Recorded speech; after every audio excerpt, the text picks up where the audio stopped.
Good morning. Good morning. What a nice vocal crew you are. Welcome to Althea and another glorious Sunday. Happy Sunday in our beautiful space here on this beautiful day in beautiful Denver, beautiful Colorado, beautiful United States of America and the world. Because today is about sacred spaces. What a sacred space we have. Right here in River City. So welcome. You know, I always like to, when I MC, give you today's national holidays. Today is National Race Your Mouse Around the Icons Day, which supposedly has quite a history. But it's so you can just go home and take your mouse and move that arrow wherever you want. Don't ask me. And crackers over the keyboard day, so feel free to eat crackers over your keyboard. And if you wanted to know why there were holes in crackers, it's so they don't explode.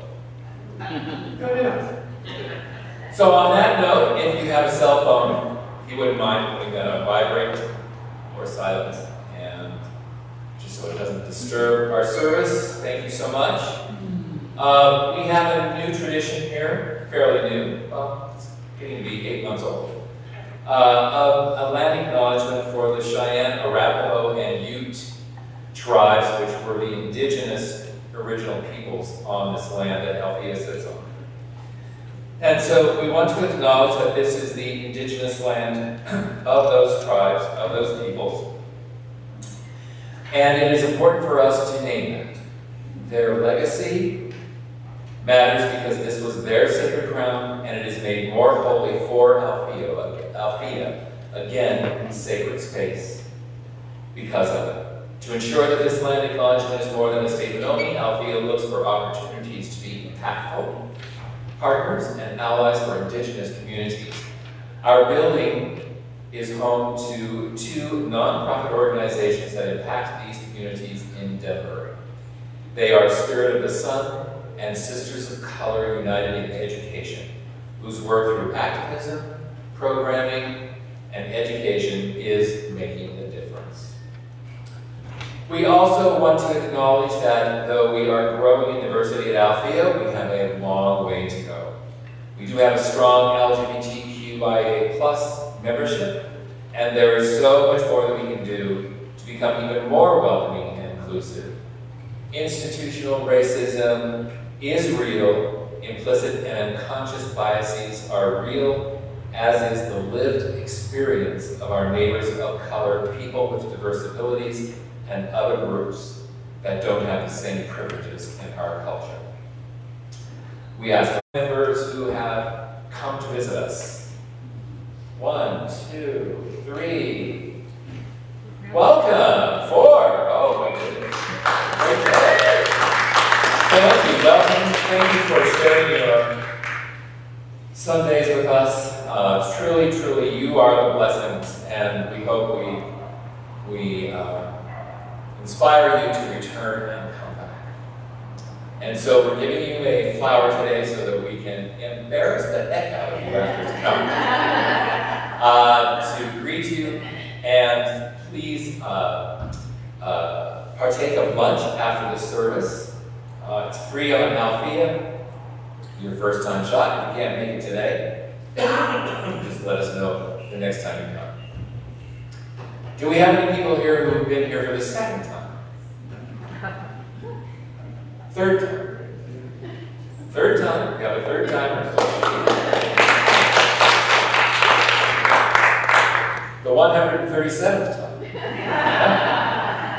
Probably, right? All right, thank you, welcome.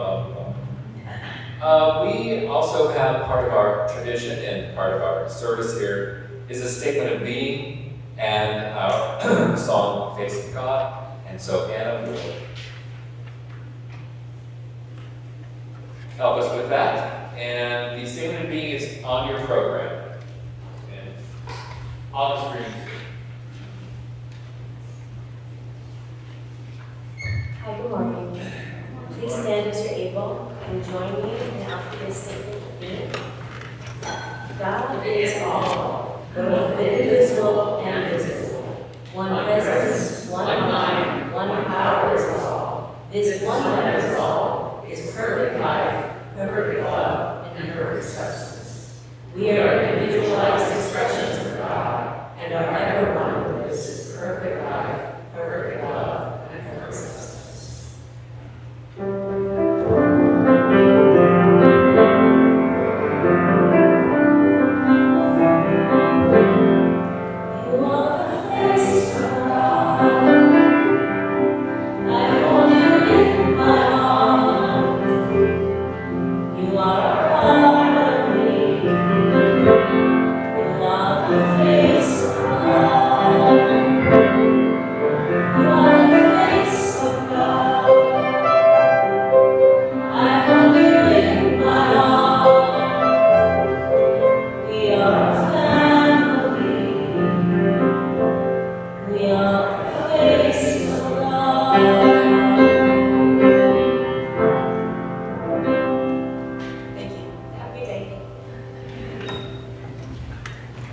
Thank you, man.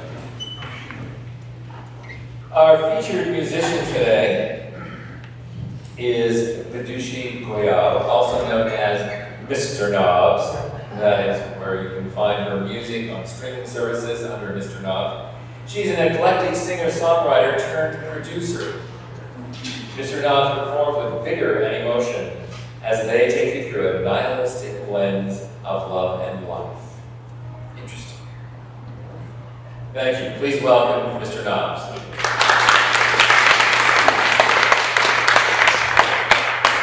Hello. Thanks for having me again. I love being here. This song I wrote a while ago, and I know we're talking about sacred spaces, and I feel like this is the first thing I thought of when I thought of that. So I hope you enjoy.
Oh, jeez. How embarrassing. I realized I forgot to do an opening prayer. So we're going to do one now. All about going with the flow. Go with the flow. Go with the flow. So, it's never too late. So, if you're comfortable, just close your eyes and breathe.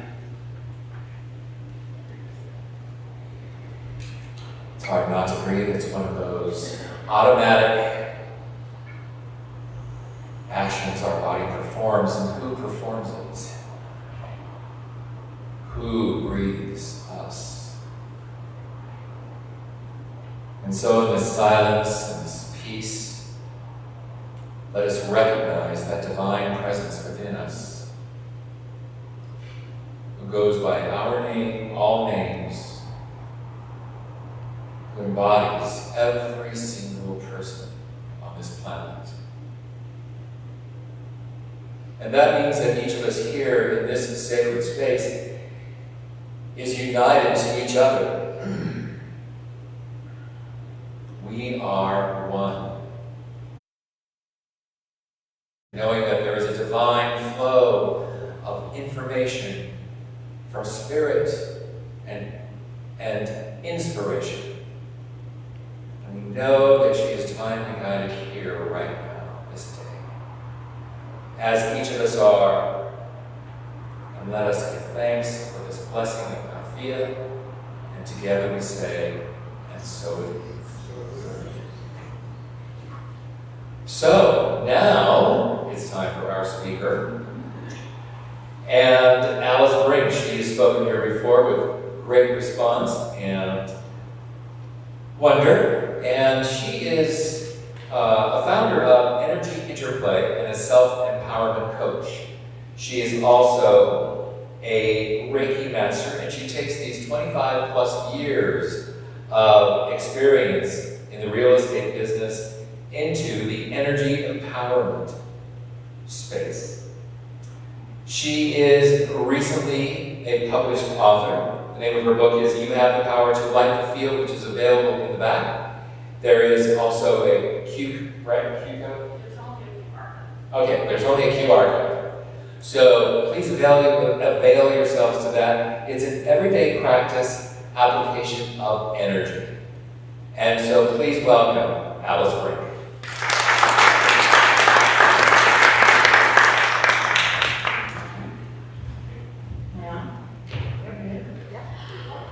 Oh my goodness, I think my whole tour got stolen by you, lady. Where's Greg? Where's Greg? Oh, thanks for your music, Greg. Oh, alright, thank you. So, that was phenomenal. So did you guys feel like your body was getting retuned while she was playing?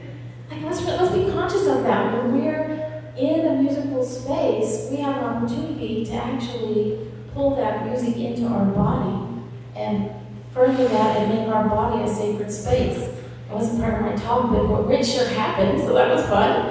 And Rick was playing out of a songbook that I think I have at home that my grandfather had. So I think that was pretty meaningful. Old-timey music is awesome. What a pleasure to be here today. Hi, Althea.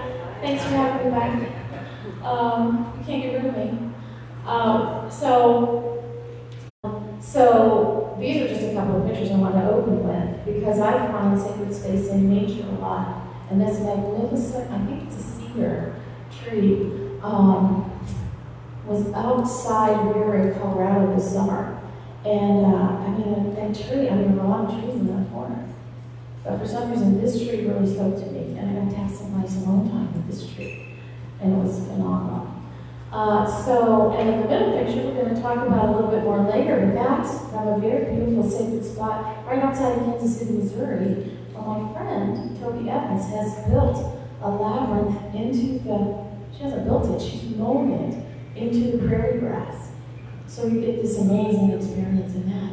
And then on the right is this phenomenal pillar of church in Montreal, Canada, that I actually kind of found accidentally and got in after hours to have an amazing experience, because I'd gotten there at 4:30 and they close at 4:30. So anyway, I found out about this cool event that was going to happen that night, so I got to experience this amazing church at night in the dark, just lit up with coordinated music and this amazing experience. So that's kind of a man-made structure of sacredness. So what draws us into a sacred space? Just kind of rest with that for a minute. Kind of think of what called you here today. The 4 new people, that's awesome.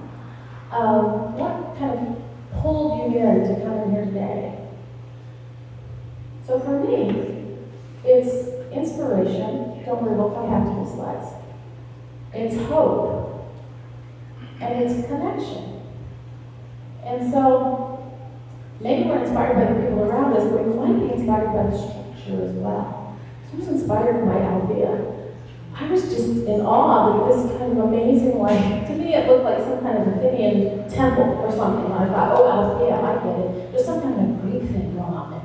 I don't know what that is. And so just the structure of the building is exciting and interesting to me. And when I walked in and I feel lifted up, and I can feel the energy in this place, especially when it's empty. It's just got a lot of cool stuff about it. Mark is going to talk next week about some very cool architectural aspects of this building and some secret symbols that are around that I don't even know about yet. So the place could be inspirational. So Rick asked me about this particular slide. So this is a church in Costa Rica. This structure is wood. That blew me away. I've never seen that kind of a huge, kind of Gothic arched structure completely made out of wood. But that's what they do in Costa Rica. And so this church in particular kind of showed up for me on a tour, and there was an association in a true story, and it was verified by the Catholic Church years and years and years ago, I think 500 years ago. A young village girl was going to get water at a river, and she saw a little statue of Mary on the rock. And so I love these stories, so bear with me. So I'm a metaphysical Christian, so I came from a unity background before I came here, but I get very excited really about all faith, because I know I don't know. And I do get excited though and energized by people that are all kind of looking in the same direction. And for us, that's what they're. So, at any rate, this young girl finds this statue of Mary, and she thinks, that's pretty, I'm going to take it home. Puts it in a box at home. Next morning, opens the box, no statue. So she goes, it's over 500 years old. But I also got to walk into this one, when they decided to put it where they were, in her case, supposed to put it. So, really cool place, and somehow I wind up in these places where there's this element of healing waters. And I don't know if you know, but Mother Cabrini's shrine right up the road has this amazing story of this nun. I had no idea. It's kind of like a Lourdes story almost. So anyway, and I've been to Lourdes. That was something I kind of needed to do in my youth, and that was pretty profound. It's pretty neat. But anyway, there's. Nobody was talking about this, where's the river, where's the water? So I go wandering around like I do, and I see this tiny sign that says spring. Like, oh, that's interesting. So let's have a picture of just a little bit of what happened at that spring. So I also get inspiration, I also look for hope in a sacred space. It gives me hope because people come together to create this space. They have an agreement. We agreed to be here today. And we agreed that Althea in some ways important to us. And we came here to give and receive here. And so we've had this hopeful sense that, maybe there's something good here for us. Maybe there are other people who are kind of striving in the same way that we are. And so these people, this is in Ravenna, Italy. And I wound up there on this day that they were having one of their saints' feast days. And it was also a music festival. There's music everywhere. It was amazing.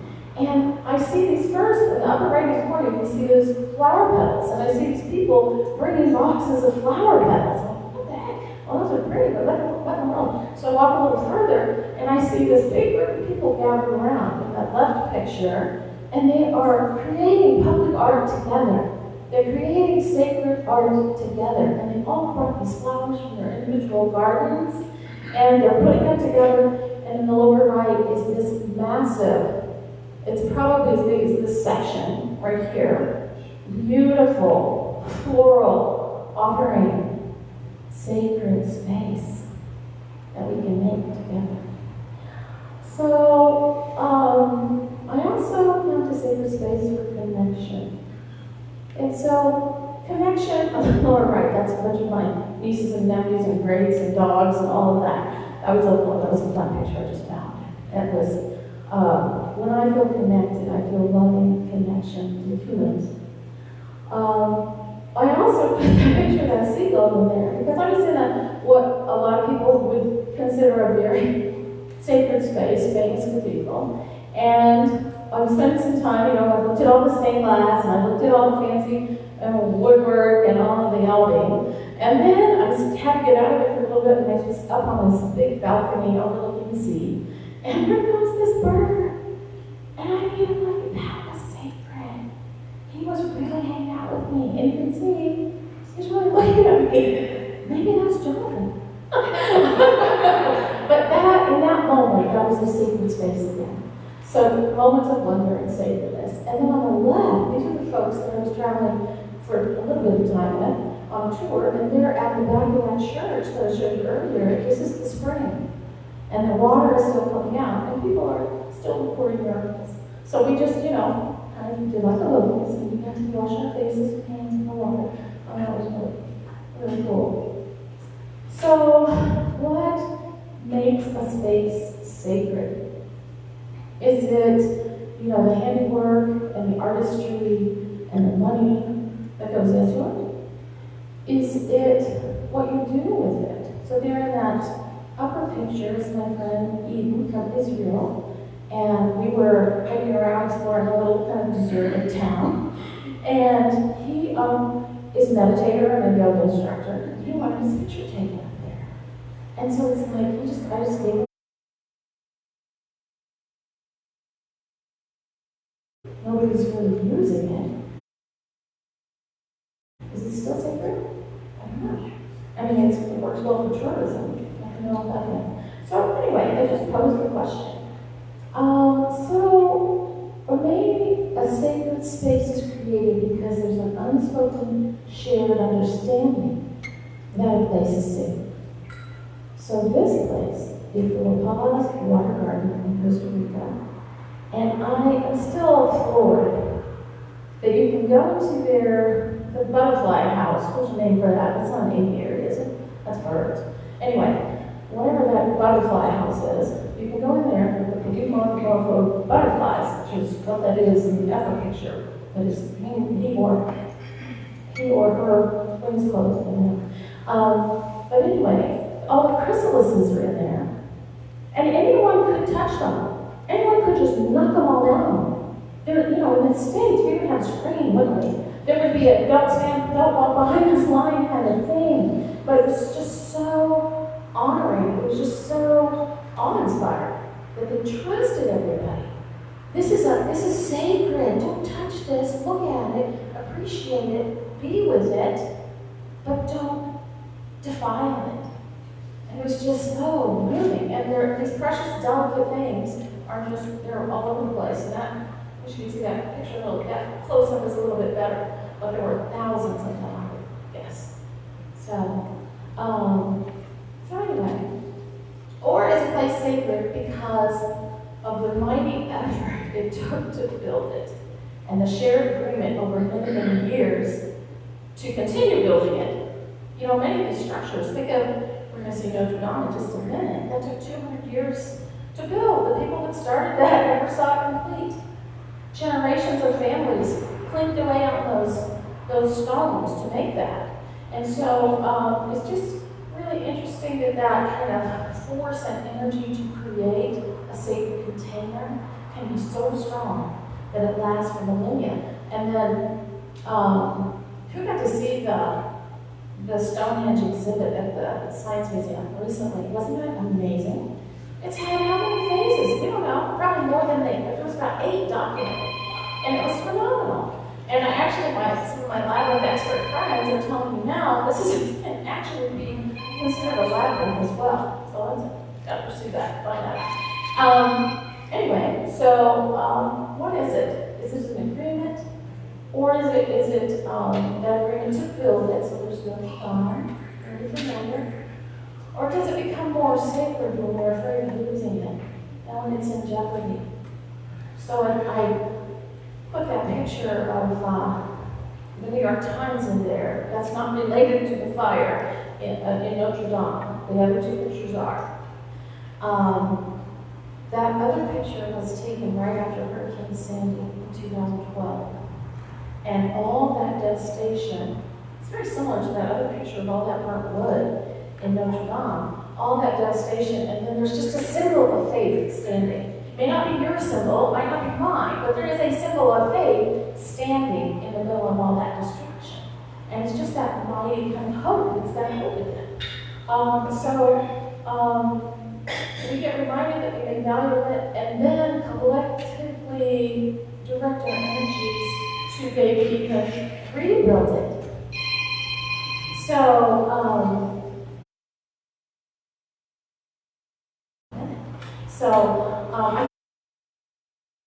I think it really applies to us and where we are in our Althean journey right now. So, ready to go into labyrinth? Okay. So, this is the labyrinth that's in Chartres, France. And now my daughter lives right outside of there. Now, I don't know if this is all part of a big labyrinth scheme. The world does not revolve around me, but that's where she's decided to get married and where she's going to live in the foreseeable future. So I'm like, yay, labyrinth. I'll be spending a lot of time here. So this is a phenomenal labyrinth, and you can see that rose window can be placed right on that labyrinth.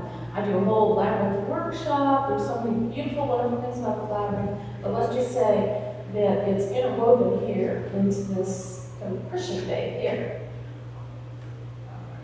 which is really Mary-based in this context. And we can take it into understanding more about the divine feminine. And we can see Mary as an iconic symbol of the divine feminine. And so there's tons of feminine symbolism in this structure. And anyway, it's just phenomenal. So these labyrinths keep showing up for me. So the upper one is in the subway in London. I'm just like, why is there a labyrinth on the wall in the subway? So I know now that it's been traditional in some sacred structures that there's actually a labyrinth emblazoned on the wall as you enter as a centering tool. So a lot like a mezuzah would be for a Jewish person. When you touch this item before you go into the door, it's just a reminder to integrate that. So we'll talk more about that. The one on the left is that prairie labyrinth in the winter, when all the grasses are gone, so you can see the structure with the snow. And then my friend Toby's built this other kind of beautiful mandala pattern that also can be walked kind of like a labyrinth. So a labyrinth, if you look at that labyrinth, you can see it kind of looks like a maze, doesn't it? So labyrinths predate mazes. Mazes came around kind of in when kind of the masculine energy was coming more to the fore. Because a maze is a problem. A maze is a puzzle. And it's got blocked pathways that you have to figure out and get into your left brain and go another way. And there's a win and a lose in a maze. A labyrinth is much older. It's a feminine energy of a pathway. You never get lost in a labyrinth. There's a path in and there's a path out. It's the same path. You spend time in the middle and then come back out the way you went in. And in that process, you can engage with that however you like. It can be just a nice walk. It can be a very centering, meditative walk. It can also be a symbol of going within, spending time within, and coming out. It can also be a symbol to have the sense that you are going into release what no longer serves, and spending time in your center, and then coming out and embracing the gifts that are coming to you. So It's not just a pretty design, but it's a pretty one. It's a great one. And then, this literally in the lower right, I was in a lovely little city, and I just looked down at my feet, and I'm standing on this little labyrinth. It was about probably 4 feet by 4 feet, and that's another labyrinth. That's a 7-circuit labyrinth, which is much like this prairie labyrinth. The one on the right, there are two main kinds. There's a 7-circuit one that you're seeing in this prairie labyrinth, and then there's the sharp, kind of the one that's equidistant and has other symbolism. But anyway, that's that other one is an ancient. That 7th circuit is actually older. So this is just some close-ups of the prairie labyrinth to kind of get a feel for what that experience is. So you are engaging with the earth in a big way. You're surrounded by nature, about chest high, native grasses and birds and butterflies and all kinds of things. So the important thing is when we actually use the sacred space of the labyrinth, it activates us and earth energy.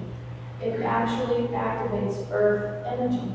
So if there's water anywhere around, so in the old days, the well dowsers knew this. If there's water anywhere around, it will move to underneath the labyrinth. You can check it out.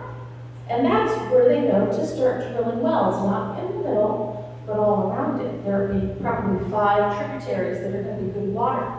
So that doesn't happen when it's just stagnant and left as a pretty piece of art. It happens when human energy interacts with that, and we walk it, and something happens. I mean, I love this kind of thing. It's a mystery, but it's also verifiable scientifically. And that kind of helps me make the bridge. Kind of gives me over that threshold of believability and intrigue. So now, got to know more, of course.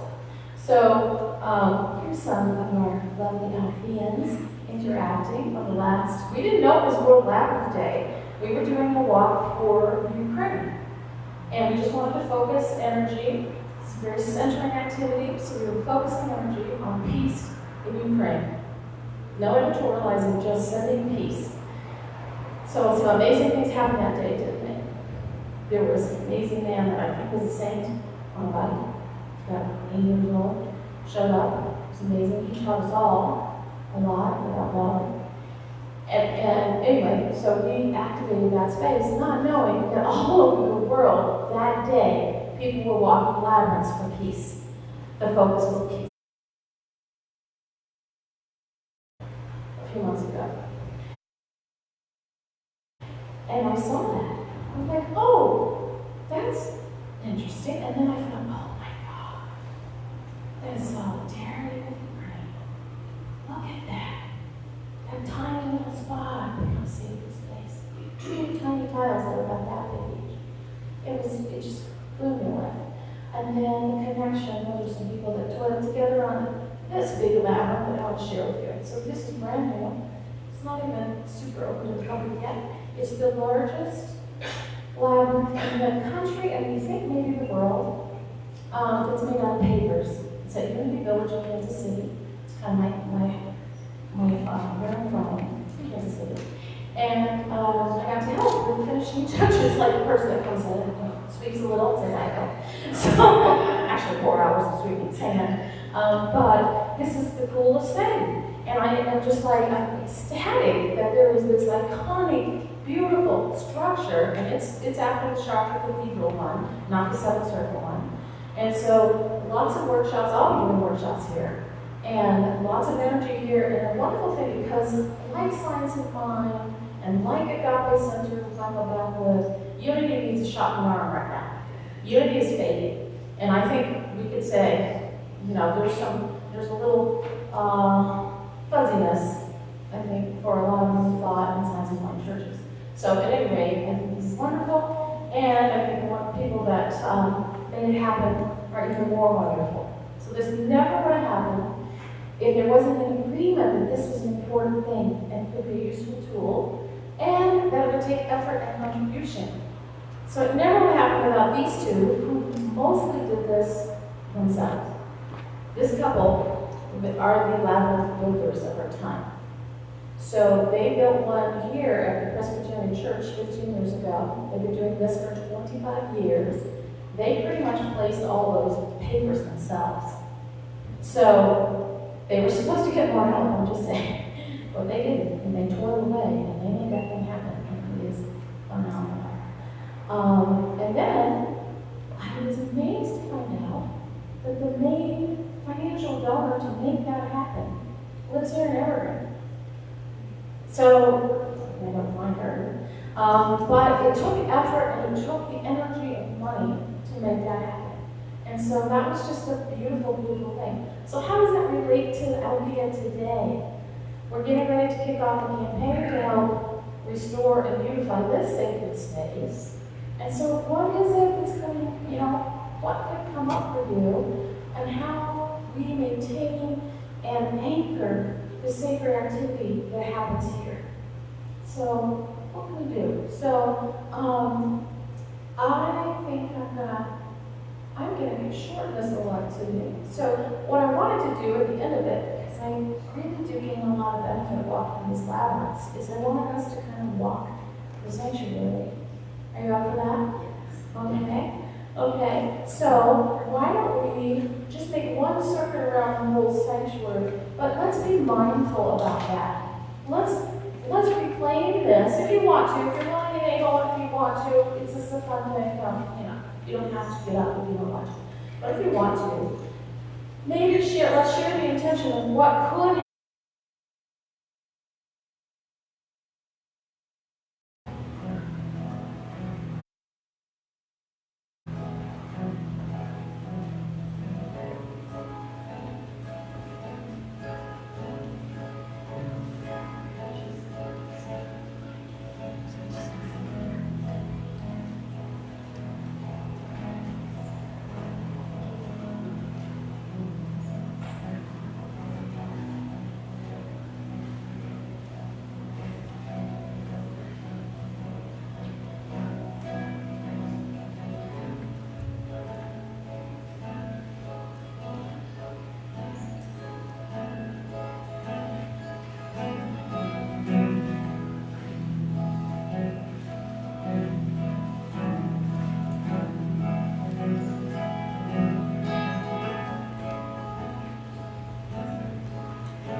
song for you guys today.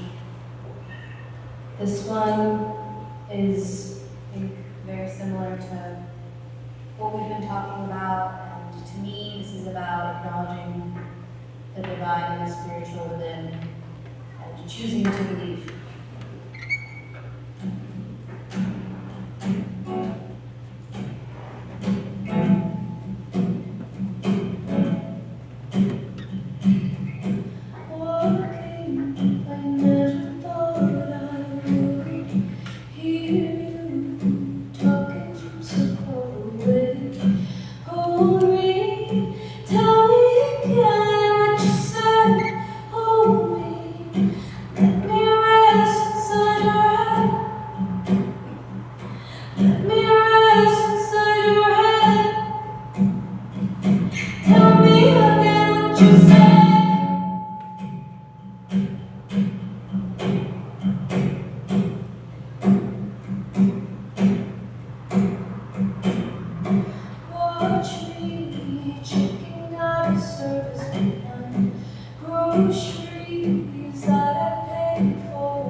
Thank you, Mr. Knobs, once again.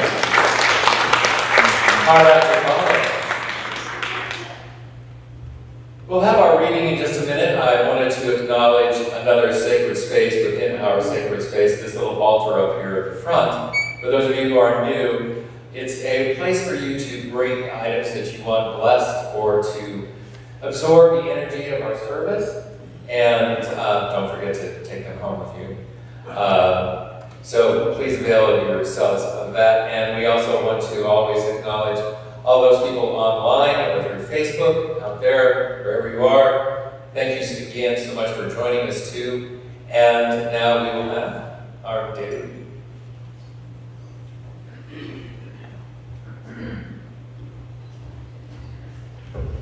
Hi, my name's Anna, and Aaron Castellucci was going to do this reading, but he got held up, and he apologizes, but I'm going to read this on his behalf.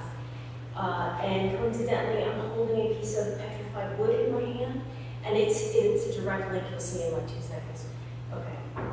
The forest is not merely an expression or representation of sacredness, nor a place to invoke the sacredness. The forest is sacredness itself. Nature is not merely created by God, nature is God. Whoever moves within the forest can participate and partake directly of sacredness, experience sacredness with their entire body, breathe sacredness, and contain it within themselves. Drink the sacred water as a living communion, bury their feet in sacredness, touch the living branch and feel the sacredness, open their eyes and witness the burning beauty of sacredness. That's it, thank you.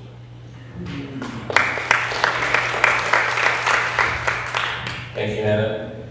Now is the time to share your earthly abundance with the spiritual abundance gathered here today. Would you like that? That's not an equal turn. Yes, so ushers, if you have your baskets, would you please start passing them around? As Alice said, money is energy. And as you give your energy, so that transforms into earthly things. And so please know we are so grateful for all of your gifts. There are many ways to give. You can give online, set up an evergreen account. We also have a dip jar in the back, which is a way to insert a credit card. And I believe you have to do it 10 times to make it work. Just there. March 1. It's on the table in the back of the sanctuary. So we so appreciate your gifts. And when the ushers are done, they'll bring the baskets down. And then we will read our blessing, which is on the screen.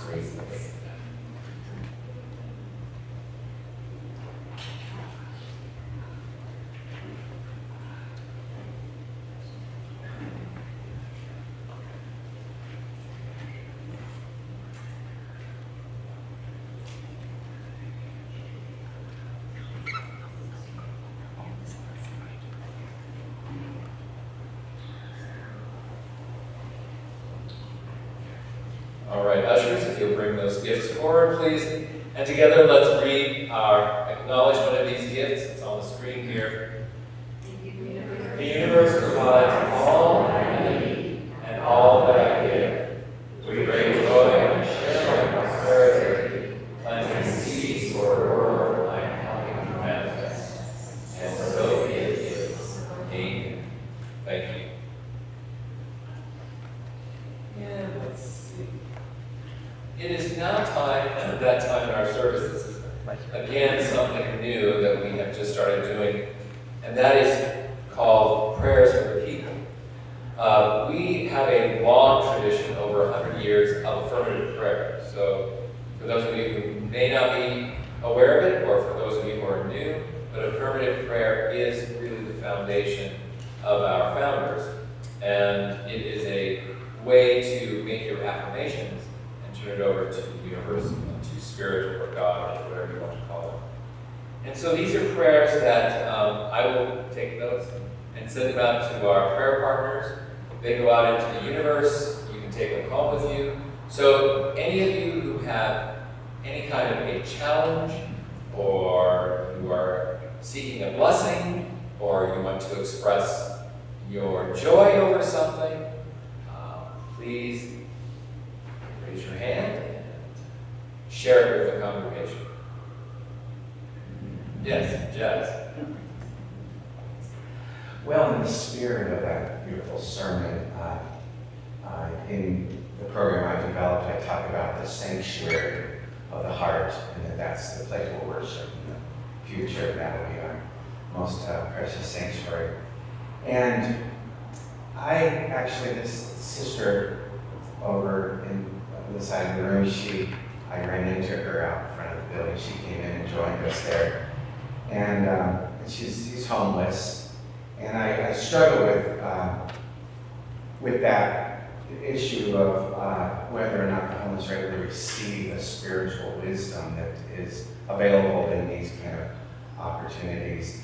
And as I was just going around the room and I was observing her, I was just filled with so much compassion that of her sanctuary of heart, and wanting to just send as much energy to our sister over there, because she's in our presence. It would be remiss of us to not acknowledge that she needs our love and our prayer as much as possible right now, whether or not she's cognizant of it. We can together as a community just send a whole bunch of love right now to the sanctuary of our sister's heart. Do you know her name? Unfortunately, I didn't. Okay, well that's good. Spirit will know her name. Thank you, Janice. Thank you. I know this. Yes, yeah. I ask for prayers for complete healing, physical healing of my digestive system, that I have complete, whole, and perfect health. And what is your name? Suzanne with a Z. The Z.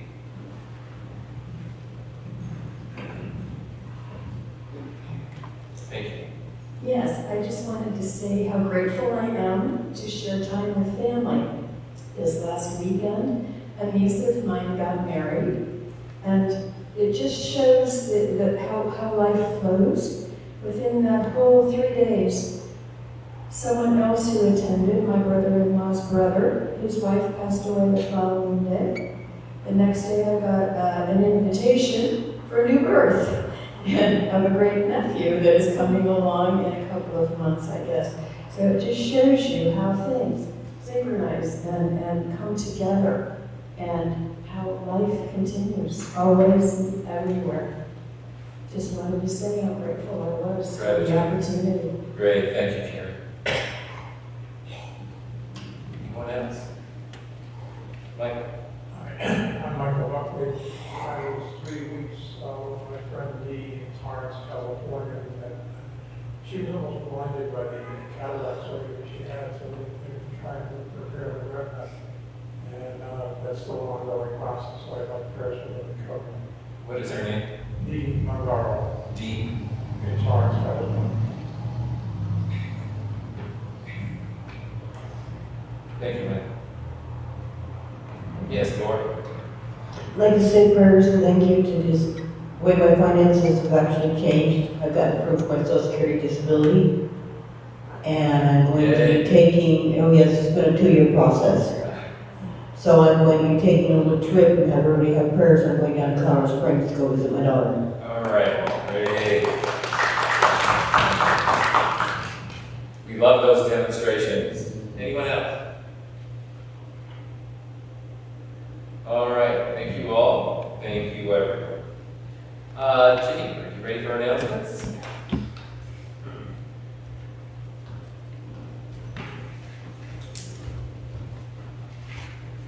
Thank you, Rick, and good morning, everyone. Good to be here. So first announcement, let's acknowledge the huge launch of our 101,000. I think that's a name we're floating out there for it. If 100 people wrote a check for 1,000, that works, right? The math is good. If 1,000 people write a check for $100, think what you spend $100 on in a month, right? And we understand that that's easy for some and harder for others, but try to hold in your mind that just 1,000 friends and family of Althea over the generations, if they write a check for $100, we make our goal. And very soon you're going to see one of those thermometer signs go up, because we're already getting donations for this campaign. The Historic Society of Denver has given us money over the years, but they only give to the outside for the historical aspects. The inside of a place, you're on your own. So this carpet that's, God love it, 1950 maybe? The ceiling, which all the leaks are now repaired, but that plaster and that paint needs to be repaired. We simply just have to raise that money. So you're going to see a lot of language around that, and, as I say, flyers and signs. And thank you so much, Alice, for bringing in the sacred space and letting folks walk around a bit. And after services, walk upstairs, go see what the original seats from 100 years ago. That's why we will see hundreds in our messaging, because this place is 100 years old. Women started this place, built this ground 100 years ago. They started a movement called Divine Science over 100 years ago.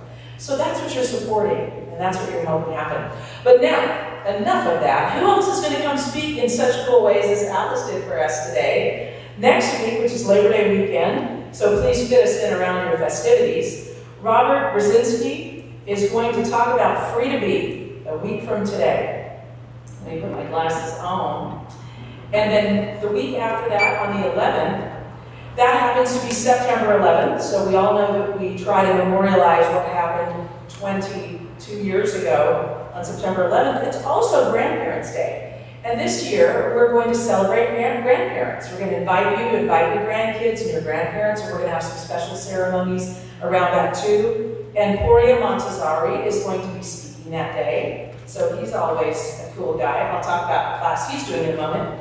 And September 18th, we're still building what this is going to be, but it is going to be all about our furry family and feathered family and family with scales. So if you had someone in your furry, feathered, scaly family that you want to, and that's not just your Uncle Bob, you know, he's a little scaly.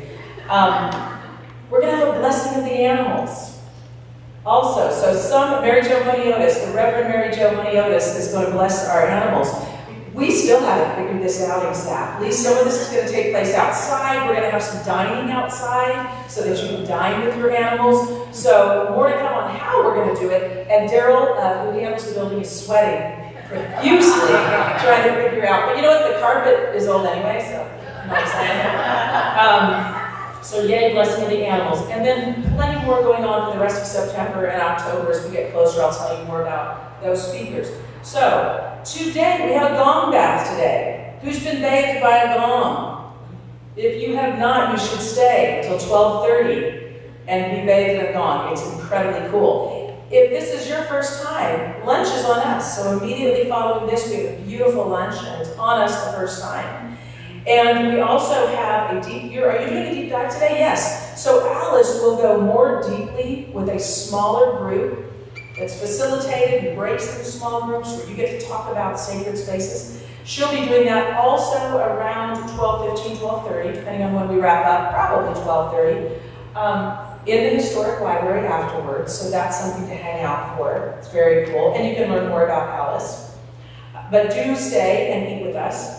And stay for the gong bath, and then a bunch of other things. No, you can always go to our website and learn and sign up for all of this. It's also mostly under programs. So I'm going to go fast. But Matthew Quigley is going to be doing a 90-minute journey of breathwork today, 2 p.m. That happens every Sunday. Accountability circles. Who needs accountability in their life? Every one of us. I want you to make you raise your hands, because I know you do. With Sarma and Aaron, they've done this before, and it was so popular that they're doing an accountability circle again. We are doing an 8-week, this is a commitment, deep dive exploration with Poria Montessori into Rumi the poet and way deeper into spirituality. Tuesday nights, 8 of them, you can find out more about it. It's a very special thing. Too hot to handle, Althea Center goes to the Colorado Symphony. This is in December. Tim Wilson is getting sign-ups for that. We plan way ahead because it's a big deal. And we've done it before, and we just had an amazing turnout. In 2017, we had 55 people. This exuberant jazz, gospel, and R&B infused concert brilliantly reinvents Handel's Messiah. So, see Tim in the green shirt if you want to know more about that. Let's see what else we got going on here. Community connections happen every Thursday and have been happening for months and months and months and months, going into years. Kathy Humphreys there in the back handles it. It's on Zoom, so you can do this from the comfort of your home. And the only other thing I wanted to add is that we are putting together a Barb Test Memorial Poetry and Music Night once a month. And so for those people who like to clap like this, at poetry readings and open mic nights, that is coming in September. Tuesday, Rick, can you confirm for me which Tuesday we set up For what? for Barb Test Memorial Poetry? Are we going to do it, do you think? I thought it was today. Oh, I forgot. It's a Tuesday. Didn't we pick a Tuesday? And Today's September 7th, but we don't feel flippy. oh, yeah, no. But that's what I'm talking about, man. Okay. Because if you want to be part of the team that makes that happen, it's going to be really cool. And we're going to start out once a month. It's going to happen in the evening. There are going to be mocktails and cocktails and cool things. And we're hoping it becomes something that happens twice a month and then every single week as it grows. So this place will be filled with poetry and music. So always something exciting. Prayer partners, if you have been moved by any of this or want to have a special prayer, a personal prayer for the people, for yourself, in the Historic Library immediately after, before you go have lunch. Who's our prayer partner for today? Right there. Pandara will lead you through affirmative prayer. So thank you for your time and thank you for being here. And have a great rest of your Sunday. Great.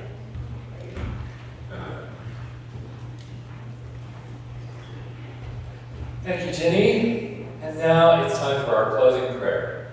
And then we will have a closing song led by Daryl.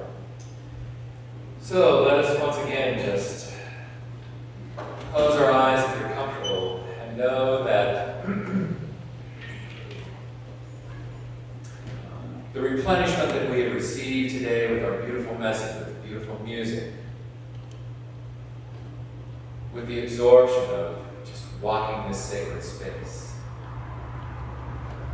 all of that replenishment we take with us as we leave this sacred space and we go outside in the world and really acknowledge our own sacred spaces. And sometimes, if you just get right down to it, is there a space on this planet, in this universe, that is not sacred? But we take this energy, this love, this joy for being alive out into the world, and we share it with the world. We show up. And so, with our hearts filled with gratitude, let us just let everything go and know that there is divine perfection and sacred space wherever we stand. And together we say, and so it is.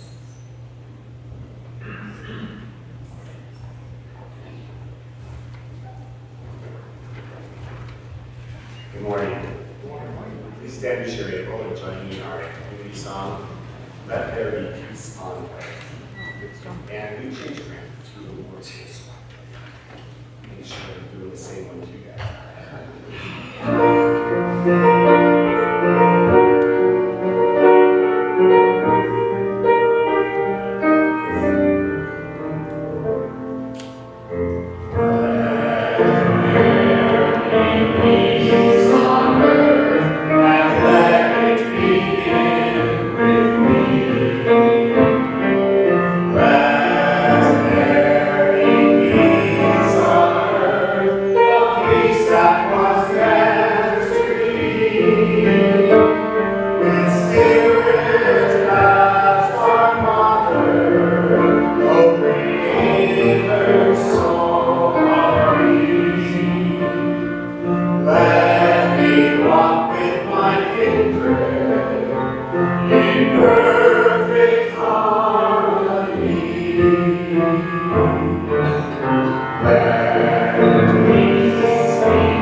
Thanks.